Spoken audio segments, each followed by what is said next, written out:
ଜୟ ସାଇରାମ।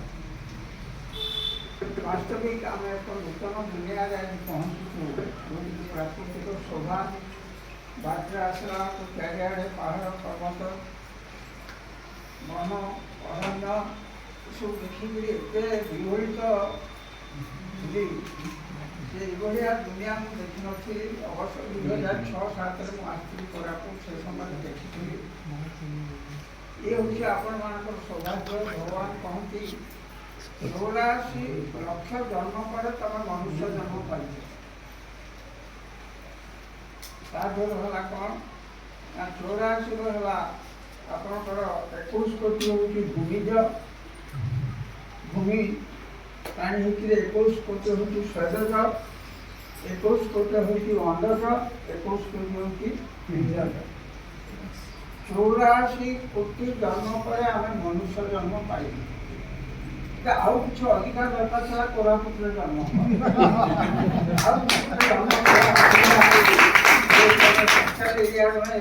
ଏଇ କୋରାପୁଟରେ ଜନ୍ମ ହେବାକୁ ଆଉ ଟିକେ ଅଧିକ ତପସ୍ୟା ସାଧନାର ଆବଶ୍ୟକତା ଥିଲା। ତେଣୁକରି ଆପଣମାନେ ହେଉଛନ୍ତି ପ୍ରକୃତରେ ଭଗବାନଙ୍କର ରୂପ।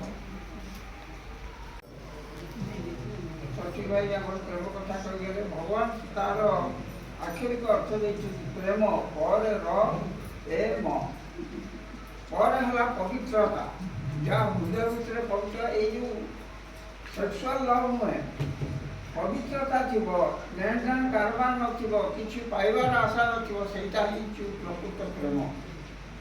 ପବିତ୍ରତା ଏହାର ହେଲା ଐଶ୍ୱର୍ଯ୍ୟ, ଷଡ଼ ଐଶ୍ୱର୍ଯ୍ୟ। କାମ ଷଡ଼ ଐଶ୍ୱର୍ଯ୍ୟ ହେଲା ମାନେ ଆପଣଙ୍କର ଅଛି। ତାପରେ ହେଲା ରରେ ହେଲା ରଶ୍ମି, ଆପଣଙ୍କ ଭିତରୁ ଆଭା ବାହାରୁଥିବ, ପ୍ରେମର ଆଭା ବାହାରୁଥିବ, ଯେଉଁଟାକି ବରାମୃଷ୍ଟି।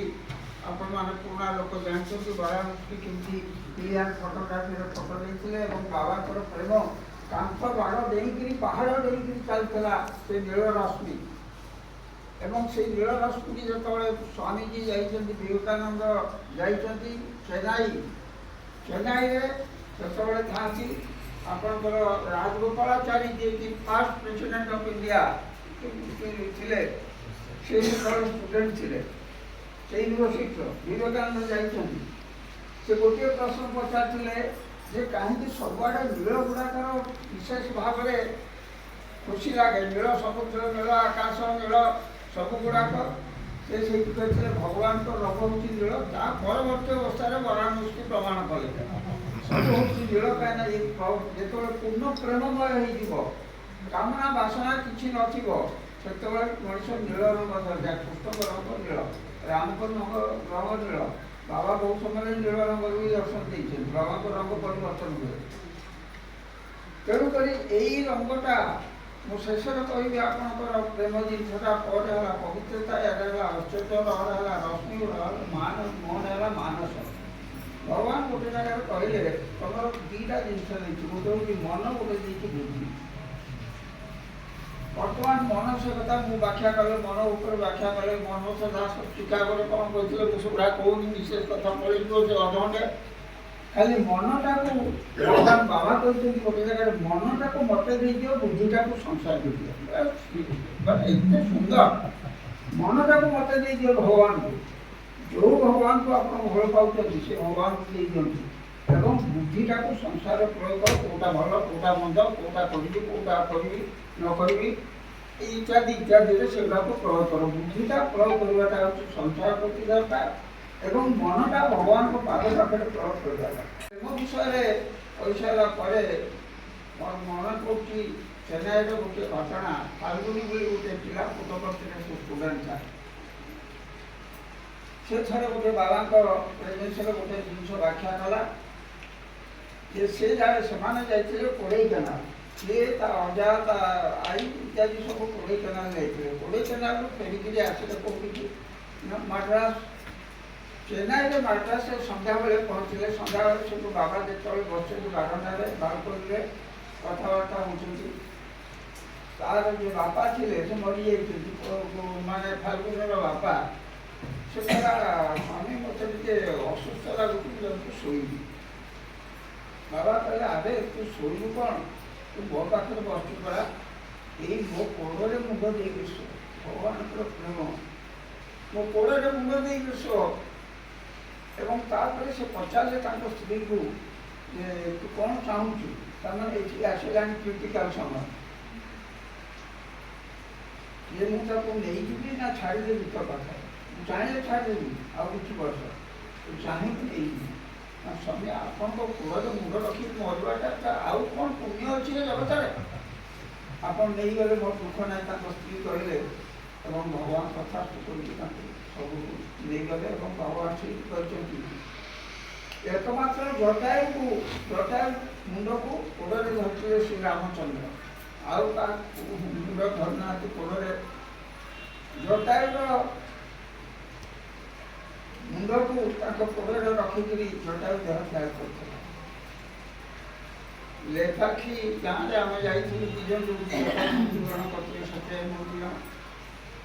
ତାପରେ ମୋ ମନରେ ଆସିଲା ଏଇ ଦୁଇଟା ତ ଶୁଣିଲି। ବାବାଙ୍କୁ ସବୁ ପ୍ରଶ୍ନ କଲି, ବାବା ତମେ ତ ଭଲ ପାଅ, ସବୁବେଳେ ମୋତେ କ'ଣ ଭଲ ପାଅ? ଏଇଟା ମୋର ପ୍ରଶ୍ନ ଆସିଲା। ସ୍ୱାମୀ ବହୁତ ବର୍ଷ ଧରି କହିନଥିଲି କୁଆଡ଼େ, ଆଜି ପ୍ରଥମ କହୁଛି। କାହିଁକି ମନରେ ଆସିଲା ଆଙ୍କ ପ୍ରେମ ତତ୍ତ୍ୱରୁ ଯେ ମୋତେ ତମେ ଭଲ ପାଅ। କେତେ ଦିନ କାଳ କହିଲି ତମେ ତ ଭଲ ପାଉନ ମୋତେ, ତମେ ଭଲ ପାଉନ। ଦିନେ ରାତିରେ ଆସିଲେ ସ୍ୱପ୍ନରେ, ଆସିକି ମୋ ବିଛଣାରେ ବସିଲେ। ବସିକିରି କହିଲେ ଆଲେ ତୋ ମୁଣ୍ଡଟା ଆଣିଲୁ। ସ୍ୱାମୀ କ'ଣ ବସିଛନ୍ତି ଏଠି, ମୋ ମୁଣ୍ଡଟା ନେଇ କଲେ ମୋ କୋଳରେ ରହ। ମୁଁ ତତେ ଭଲ ପାଉନି। ଆଉ ବାପା, ଭଲ ପାଇବାଟା କ'ଣ କୁହାଯାଏ? ଏଇଟା ପ୍ରତ୍ୟକ୍ଷ ଜ୍ଞାନ ଅର୍ଜନ କରି ସ୍ୱାମୀଙ୍କ ଠାରୁ ଦେଇକି ତାଙ୍କ କୋଳରେ ମୋ ମୁଣ୍ଡ ରଖିକି କୃତଜ୍ଞ। କିଛି କରିପାରି ନାହିଁ ଏ ସଂଗଠନର, କିନ୍ତୁ ଭଗବାନ ତାଙ୍କ ସାହିକୁ ସମ୍ପୂର୍ଣ୍ଣ ଭାବରେ ମୋତେ ଭଲ ପାଇଛନ୍ତି। ମୁଁ ପାଇ କିଛି କରିପାରି ନାହିଁ ଏ ସଂଗଠନଟା। ଯାହା ହଉ ଏଇଭଳି ଭାବରେ କିଛି ସମୟ ଦେଖିବାକୁ କି ମୋର ମନେ ହେଲା। ମୁଁ 2006-07ରେ ବହୁତ ଥର ଆସିଛି ରାଜା ସହିତ, କେତେ ଜାଗା ନବରଙ୍ଗପୁର, ମାଲକାନଗିରି ଇତ୍ୟାଦି ବୁଲିଛି। ମୋ ପୁରୁଣା ଭାଇ ଭଉଣୀ ଟିକେ ଦେଖିବି। ଈଶ୍ୱର my prayer in the centenary year, ସେ ଯେଉଁ ଲେଖିଦେଇଛି ଗୋଟେ ସାଙ୍ଗରେ ଧରିକି ଯାଉଛି ସେଣ୍ଟେନାରୀ ଇୟର ବୋଲି। ଏବଂ ମୋର ଜନ୍ମ ହୋଇଥିଲା ଝାରସୁଗୁଡ଼ା ଗଲି।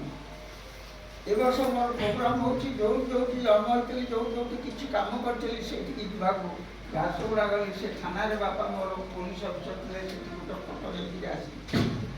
ତାପରେ ମୋର ଇରମରେ ଜନ୍ମ, ଯେଉଁଠି 29 ଜଣ ଗୁଳିକାଣ୍ଡରେ ମରିଥିଲେ ଇରମରେ ମୋର ଜନ୍ମ। ଇରମ ମାଟିକୁ ମୁଁ ଭଲ ପାଏ, ସେ ମାଟିକୁ ମୁଁ ପ୍ରାର୍ଥନା କରେ। ଜାଲିଆନାବାଗ ସହିତ ଆମେ ତୁଳନା କରୁ। ଜାଲିଆନାବାଗର ମାଟି ମୁଁ ଟିକେ ଆଣିକି ରଖିଛି ଏବଂ ମୋ ମାଟି ରଖିଛି ଇରମ ମାଟି ମାରିକି ମୁଁ ଶେଷ ସୁବିଧାରେ ପଢ଼ିଛି। ତାପରେ ଗଲି ଖୋର୍ଦ୍ଧା। ଖୋର୍ଦ୍ଧାରୁ ମୋର ପ୍ରାଇଭେଟ୍ ସ୍କୁଲ ପଢ଼ିଲି। ଖୋର୍ଦ୍ଧା ଯେଉଁ ହେଉଛି ଆପଣ ଜାଣନ୍ତି ବିପ୍ଳବୀ ଅଞ୍ଚଳ, ଖୋର୍ଦ୍ଧାରେ ଗୋଟେ ଟପ୍ ଦେଇକିରି ଆସିଲି। ଖୋର୍ଦ୍ଧା ସ୍କୁଲ ଯେଉଁ ପ୍ରାଇମେରୀ ସ୍କୁଲ ତାର ସେଣ୍ଟେନାରୀ ହେଲା 2-4 ବର୍ଷ ତଳେ, ତାକୁ ଆଟେଣ୍ଡ କଲି। କିନ୍ତୁ ଏମିତି ହେଲେ ଋଣ ଶୁଖିଯାଏ। ଯେଉଁଗୁଡ଼ାକ ଋଣୀ ଯେଉଁଠି ଥିଲି, ଯେଉଁ ବାୟୁ, ଯେଉଁ ପାଣି ପବନରେ ମୁଁ ବଢ଼ିଥିଲି 3 ବର୍ଷ ହଉ, 4 ବର୍ଷ ହଉ, ବର୍ଷେ ହଉ, 1.5 ବର୍ଷ ହଉ, 21 ଦିନ ହଉ ଝାରସୁଗୁଡ଼ାରେ, ସେଗୁଡ଼ାକ ଋଣ ଶୁଝିବାକୁ ମୁଁ ଏ ବର୍ଷ ପ୍ରତିଜ୍ଞା କରୁଛି। ଭଗବାନ ସବୁ ଋଣଟା ମୋତେ ଶୁଝେଇ ଦିଅ। ତେଣୁକରି ଏଇଭଳି ଭାବରେ ଏଇଥିପାଇଁ ମୁଁ କୋରାପୁଟକୁ ପ୍ରିଫର କଲି। ଏବଂ କୋରାପୁଟ ସହିତ ଆଉ ଗୋଟିଏ ଜିନିଷ, କଳାହାଣ୍ଡି କଲେଜ ଯୋଡ଼ି ଦେଇଥିଲି। ମୁଁ କଳାହାଣ୍ଡି କଲେଜରେ 1.5 ବର୍ଷ କାଳ ଅଧ୍ୟୟନ କରିଥିଲି। ଆରେ ସେଠି ତ କେହି ଡାକିବନି ମୋତେ, ପୁରୀ କଲେଜ ଡାକିବ, ରେଭେନ୍ସା ଡାକିବ, ବିଜେପି ଡାକିବ, ତ କଳାହାଣ୍ଡି କଲେଜ ମୋତେ ଡାକିବନି। ତାର ପ୍ରୋଗ୍ରାମରେ କଳାହାଣ୍ଡି କଲେଜ ରଖିଛି। ପରଦିନ ବି ତାଙ୍କର ଅଛି। କିନ୍ତୁ ଗୁଣ ଗୁଡ଼ାକ ଭଗବାନ ଶୁଝେଇ ଦିଅନ୍ତି। ଧୀରେ ଧୀରେ ଶୁଝେଇକି ଯିବା ଆଉ ତାଙ୍କ ପାଖକୁ। ତାପରେ ଆଉ କେତେ ଗୁଡ଼ିଏ ଜିନିଷ ମୁଁ କହିବି ଯେ ଭଗବାନ ଏତେ ପ୍ରିୟ, ଏତେ ଆମକୁ ଭଲ ପାଆନ୍ତି। ଆପଣ ଯାହା କରନ୍ତି, ଦେଖନ୍ତୁ ଛୋଟିଆ କଥା, ଗୋଟିଏ ଲୋକ ସେଟଲମେଣ୍ଟ ଅଫିସର ଥିଲା, ତା ନାଁ କହିବିନି, ସେ ବି ମରିଗଲେଣି। ପଇସା ପତ୍ର ଖାଆନ୍ତି ସେଟଲମେଣ୍ଟ। ଆପଣ ତ ଯାହା ହେଲାଣି, ବର୍ତ୍ତମାନ ସମାଜକୁ କେମିତି ପରିବର୍ତ୍ତନ କରିବା ସେଇ କଥା ହିଁ ମୁଁ କଳାହାଣ୍ଡି କଲେଜକୁ ବି ଖାଲି ପାଠ ପଢ଼ିଦେଲେ ହେବନି, ଷାଠ ଦରକାର, ଚରିତ୍ର ଗଠନ ଦରକାର। ଯେଉଁଥିପାଇଁ ସ୍ୱାମୀ ସଂଗଠନ କରୁଛି। ପାଠ ପଢ଼ିବା ପାଇଁ ସ୍କୁଲ କଲେଜ ୟୁନିଭର୍ସିଟି କୁହାହେଇଛି, ସେ ଲାଭ ନାହିଁ, ପଇସା କର ଲାଭ ନାହିଁ, ଧର୍ମଘଟରୁ ତାର ପ୍ରମାଣ ମିଳିଗଲା।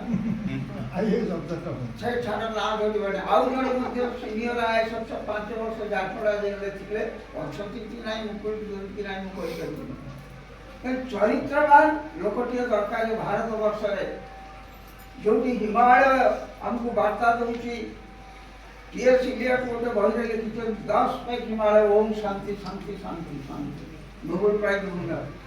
ସେ ଲେଖିଛନ୍ତି ତେଣୁକରି ଏଇ ଭାରତ ବର୍ଷରେ ଯାହା ମିଳେ ପୃଥିବୀରେ କୋଉଠି ମିଳିବନି। ଏ ଭାରତ ବର୍ଷରେ ଯିଏ ଜନ୍ମ ହୋଇଛି, ସ୍ୱାମୀ ବିବେକାନନ୍ଦ କହିଛନ୍ତି ତୁମେ ଜନ୍ମ ହେଇଛ ବହୁତ ଦେଶରେ, ଆମେ ମଧ୍ୟ ଜନ୍ମ ହେଇଛୁ ବହୁତ ଦେଶରେ ଅଛି, କିନ୍ତୁ ଶେଷ ଜନ୍ମଟା ତୁମେ ଭାରତରେ ଜନ୍ମଗ୍ରହଣ କର ଯଦି ମୁକ୍ତି ପାଇବାକୁ ଚାହ। ମୁକ୍ତି ପାଇବାର କ୍ଷେତ୍ର ହେଉଛି ଭାରତ ବର୍ଷ। ଆମେରିକା ନୁହେଁ, ଟ୍ରମ୍ପ ସାହେବଙ୍କ ଦେଶ ନୁହେଁ, କି ଲଣ୍ଡନ ଦେଶ ନୁହେଁ, କି ଜର୍ମାନ ଦେଶ ନୁହେଁ। ମୁକ୍ତି ପାଇବାର ଦେଶ ହେଉଛି ଏଇ ଭାରତ ବର୍ଷ। ଏଇ ଭାରତ ଫାଇଭରେ ବିଶ୍ୱ ମାନେ ଆପଣଙ୍କର ହେଲା world conference, second world conference. ମୁଁ ୟଙ୍ଗ ଲୋକ ଥାଏ, ରାଜା ଭଳିଆ ଆମେ ସବୁ ପ୍ରସ୍ତାବ ଦୁଟି ଥାଏ। ପୁରୀରେ ମୁଁ କହିଲି ସ୍ୱାମୀ ପାଦ ନମସ୍କାର କହିଦେଲି, ଆଉ ଫଟୋ ଉଠାନ୍ତୁ। ବାବା କହିଲେ ଏ ଦେଖନ୍ତୁ କେତେ ଲୋକ ଅଛନ୍ତି, 3-4 ଲକ୍ଷ ଲୋକ ଅଛନ୍ତି, ତାଙ୍କ ସହିତ ଫଟୋ ଉଠେଇବି, ଇଜ ଇଟ୍ ପସିବୁଲ? ଚୁପ୍ ରହିଗଲି। ସତ କଥା, 4-5 ଲକ୍ଷ ଲୋକ ସହିତ ସମସ୍ତେ ସମାନ ମୋ ଆଖି ଆଗରେ, ସମସ୍ତେ ସମାନ। ପାଦର ଗଲା, ପାଦ ନମସ୍କାର କଲେ କେତେ ଲୋକଙ୍କୁ ପାଦ ନମସ୍କାର ଦେବି? ଏଇ ଗାଁ ପରେ ତମ ଘର ଘର ବୁଲିକି ପାଦ ନମସ୍କାର ଦେବି। କହିଦେଲେ ତ କଥା ଛଡ଼ା, ତାପରେ 2ଟା ପରୀକ୍ଷା ଠିକଟା ହେଲା। ଦେଖ, ପାଦ ନମସ୍କାର ଦେଲେ ନାହିଁ ଏବଂ ଦ୍ୱିତୀୟରେ ଫଟୋ ଉଠେଇଲେ ନାହିଁ। 79ରେ ଯେତେବେଳେ ସମ୍ଭବ ସାରା ମୋ ପାଖକୁ ତାଙ୍କର ଯିଏ ଲିଡର ଥିଲା ଆସିକି କହିଲା ଯେ ଆପଣ ସ୍ୱାମୀକୁ ଫୁଲ ଦେବେ। ମୋତେ ଚାନ୍ସ ମିଳିଲା ଓଡ଼ିଶା ତରଫରୁ, ଗୋଟେ ବଡ଼ ଫୁଲ ହାର ମୋତେ ଦିଆଗଲା। ମୁଁ ସ୍ୱାମୀକୁ ଲେଟର ଦେଲି ଏବଂ ଜଣେ କିଏ ଫଟୋ ଉଠେଇଥିଲା, ମୁଁ ଜାଣିନି କିଏ ସେ କହିଲା ଆପଣ କିଣିବେ? ମୁଁ କହିଲି ଆରେ ବାବୁ ଏଇ ଫଟୋ ମୋ ଜୀବନରେ ଖୋଜୁଥିଲି, 75ରୁ 79, 4 ବର୍ଷ ତଳେ ଉଠିଲେ ଏ ଫଟୋଟା ଦେବି। ତାକୁ ବଡ଼ କରିକି ବୋଧେ ରାଜା ଦେଲା, ଛୋଟିଆଟେ ଥିଲା, ବଡ଼ ରାଜା କହିଲା ବଡ଼ଟା କରିଦେବୁ, କାହିଁକି ଛୋଟିଆଟେ ରଖିତେ ଦିଏନି। କିନ୍ତୁ ଫୁଲହାର ଭଗବାନଙ୍କ ବେକରେ, এটা ତାଙ୍କରି କୃପା, ନହେଲେ ଭଗବାନଙ୍କ ବେକରେ ଫୁଲହାର ଦେବାଟା ଏଇଟା ତାଙ୍କର କୃପା ନଥିଲେ ଇଟ୍ ଇମ୍ପସିବଲ୍। ତାପରେ ଆସିଲା, ମୁଁ ସବୁ ସ୍ୱାମୀ କହିଲେ ମୋତେ କହୁଛି ତାକୁ ମୁଁ ଜାଣୁ। ମୁଁ କହିଲି ଆରେ 2008 କଥା ମନେ ରଖିଛନ୍ତି, ହେଲାଣି 25। ତାକୁ ମୁଁ ଜାଣୁ, ତାକୁ ଦେଇଥିଲି। ମୁଁ ମନେ ପକେଇଲି କ'ଣ ଦେଇଥିଲେ। ମୁଁ ତ କିଛି ଜାଣିନି। ସେ ପଛରେ ଛିଡ଼ା ହେଇକି ମୋ ସ୍ତ୍ରୀ ଦେହ ଖରାପ ଅଛି, ଆପଣଙ୍କୁ କହୁଛନ୍ତି କ'ଣ ଦେଇଛନ୍ତି? ମନେ ପକେଇ ଆଗେ ଆଉ 2 ପ୍ୟାକେଟ୍ ବିଭୂତି ରହିଯାଇଛି। ସେ ପ୍ୟାକେଟ୍ ମୁଁ ଜାଣିକି ଆଉ 10 ଦିନ ଅପେକ୍ଷା କଲେ କିଛି ନଦେବେ ସେ ବିଭୂତି ପ୍ୟାକେଟ୍। ମାନେ ହାଉ ହି ରିମେମ୍ବର୍ସ। ଥରେ ଜଣକୁ ଗୋଟେ ଶାଢ଼ୀ ଆସିବେ ଏଠି, ଶାଢ଼ୀ ସେଠୁ ଆସିଲା, ଶାଢ଼ୀ ବଣ୍ଟା ହେଲା, ଫୁଟ ପଡ଼ିଥିଲେ। ସେଠୁ ତାକୁ 2 ଖଣ୍ଡ ଶାଢ଼ୀ ଦେଇଦେଲେ ସବାଲ। ଜଣଙ୍କର ଆଡ଼େ 2 ଖଣ୍ଡ, ଜଣକୁ କ'ଣ ଦେଇଦେଲୁ? ଜଣକୁ ଖଣ୍ଡେ କରାଇଛୁ, ଖଣ୍ଡେ ନେଇଆ। ବାବା କହିଲେ ତା ଭଉଣୀ ଟିକଟ କରିଥିଲା ଆସିବାକୁ, ଆସିପାରିଲେ 2 ଖଣ୍ଡ କରିଥିଲା, ଆସିପାରିଲାନି, ଫୁଟ ପଡ଼ିଛି, ତାକୁ ଖଣ୍ଡେ ଶାଢ଼ୀ ଦେଇଦିଅ ତା ହାତରେ, ମା ହାତରେ 2 ଖଣ୍ଡ ଶାଢ଼ୀ। ତାପରେ ସେଠୁ କହୁଛନ୍ତି ଦ୍ୱିତୀୟରେ ଯୋଉ ଶାଢ଼ୀଟା ଦେଲ, ମୁଁ ପୁରା 3 ବର୍ଷ ତଳେ ଏଇ ଭଉଣୀକି ଦେଇଥିଲି ଏଇ ରଙ୍ଗର ଶାଢ଼ୀ। 3 ବର୍ଷ ତଳେ ଏଇ କଲରର ଶାଢ଼ୀ ଦେଇଥିଲି, ତାକୁ ଅନ୍ୟ କଲର ବଦଳିକି ଆଉ ଗୋଟେ କଲର। ମୋ ପ୍ରଭୁ କ'ଣ ନ ଜାଣିଛନ୍ତି, କ'ଣ ନ କରନ୍ତି, କ'ଣ ସବୁ ମୁଁ ଦେଖିକିରି ଆଶ୍ଚର୍ଯ୍ୟ ଲାଗେ। ଯେ ସାଇ ଅବତାରର ଭିତରେ ପଶିବା, ଜାଣିପାରିବ ଯେ ପ୍ରକୃତରେ ଆମେ କି ଉପକୃତ ହେଇଛୁ। ଆମର କଣ୍ଟେମ୍ପୋରାରୀ ହେଇକି ସତ୍ୟସାଇ ଜନ୍ମ ହେଇଛୁ। ଆମକୁ ପ୍ରଥମେ ହେଉଛି ସାରା ଭାରତ, ସାରା ବିଶ୍ୱ ହେଉଛି ତାଙ୍କର ଦେଶ। ସେ କହିଛନ୍ତି Bharat is my bedroom. Bharat ହେଉଛି ବଡ଼ ଶୟନ କକ୍ଷ। ଆଗେ ଲୋକ ଉଠିଲେ କ'ଣ କରେ? ଶୟନ କକ୍ଷକୁ ସଜାଡ଼େ। ବିଛଣାଟା ଟିକେ ଅପରିଷ୍କାର ହେଇଥିବ, ତକିଆଟା ଟିକେ ହେଇଥିବ, ଶୟନ କକ୍ଷ ସଜାଡ଼ିକି ବାହାର ରୁମ୍କୁ ଯିବ, ଡ୍ରଇଂ ରୁମ୍କୁ ଯିବ। ତେଣୁକରି ଭଗବାନ ଏଠି କେତେ ଯେ କୃପାମୟ, ଯେ ସବୁ କଥାରେ ମୁଁ ଦେଖିକି ମୁଁ ଜୀବନରେ ବହୁତ ବର୍ଷ ମନେ ମନେ ଭାବୁଥାଏ 10,000 ଲୋକ ବସିଛନ୍ତି, ଛିଡ଼ା ହାତ ଟେକିଦେଲେ, ସମସ୍ତେ ଖୁସି ହେଇଛନ୍ତି। ଓ ବାବା ଆମକୁ ହାତ ଟେକିଲେ। ଆରେ ତତେ ଏକୁଟିଆ ହାତ ଟେକିଲେ, ଆଉ 10,000 ଆଉ 9,999 ଥିଲେ କାହିଁକି ଭାବୁନ? ଏ ସମସ୍ତଙ୍କୁ ହାତ ଟେକିଲେ। ତୋର 10,000ରୁ 1% ହେଉଛି ତୋର। ସେଠୁ ଗୋଟେ ଚାଲିଲା ମୁଣ୍ଡରେ, ଆଉ କ'ଣ ଯୁକ୍ତି ଚାଲିଲା, ଭଗବାନ ମୋତେ ଏକୁଟିଆ ଦେବନି, आशीर्वाद पड़े मुझे ये कर ग्रहण कर तुम मत देल बेंगलोर रे थाए मैंने भगवान मोर अंतर्जे सब कथा शुणी मु चंडाल कि सततार भगवान जहाँ कर भूली पारि जीवन में सेठू पाद नमस्कार गला से तो गला से कथा है सेठू एकुटिया दर्शन तो इम्पसिबल पुटपत्र बाबा जो जीव सहित 50 जन थी एकुटिया दर्शन इज पॉसिबल किंतु मो क्षेत्र में पॉसिबल जो रविवार दिन सभा कम सारिक आसू समर कोर्स मु बारंडार अपस्टेयर छड़ा बाबा गले कौटू मेन जोटा बालको ये रसोई घर गले 100 मीटर्स प्राय बहुत पचर बेंगलोर रसोई घरटा मु छड़ाई मो सान पुटी छड़ाई सप्तम श्रेणी नहीं जाइए सांगे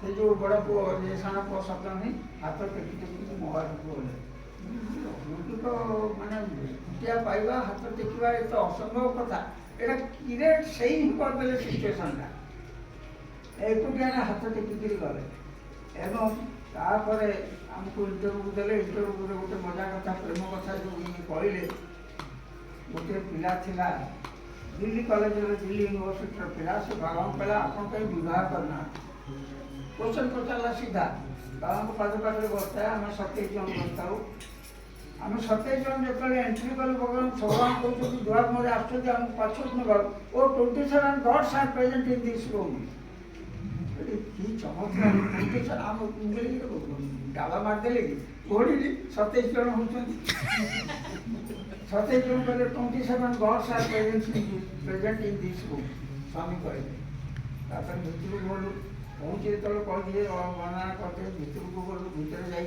बसचु से पिलाटा कहला स्वामी आपन कहीं विवाह करना क्वेश्चन पचारे तार बाबा सब कहले कहले देख सब तो मो झील क्या बाहर सब तो मो झील क्या बाहर मुझे वेस्ट बेंगल प्रोफेसर जन मो पाखे बसता मुझे पाखे आम टीचर मैंने पचे बस पिला मैंने आगे मुझे कहली बाबा कहते भाई चाइल्डिश आंसर पिलाड़िया उत्तर उठे बाबा कहते बाबा सीधा मो मो कहते my left side is Parvati my right side is Shiva why should I worry धड़कना मत छाती धड़कना ये तो शिव पार्वती की साक्षात्कार